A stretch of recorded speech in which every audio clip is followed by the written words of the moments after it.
Number 9. Notre Dame Cathedral, a historic restoration.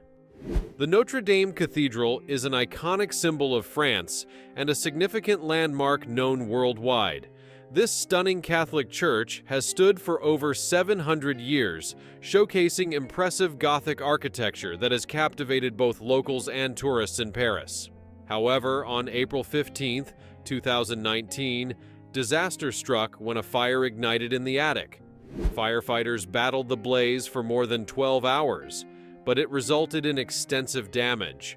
The spire was particularly affected, losing 500 tons of oak and 250 tons of lead, leading to the collapse of its structure and 2/3 of the roof. The devastation was monumental. In response, French authorities immediately initiated restoration efforts for the beloved cathedral. Initially, plans included giving the structure a contemporary appearance, which involved installing new stained glass windows designed by modern artists and replacing the wooden spire with a crystal version.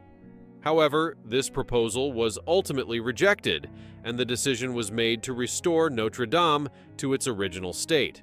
President Emmanuel Macron pledged that the restoration would be completed by 2024, aligning with the Paris Olympics. Unfortunately, due to delays in the restoration process, the reopening date has been pushed back to late 2024,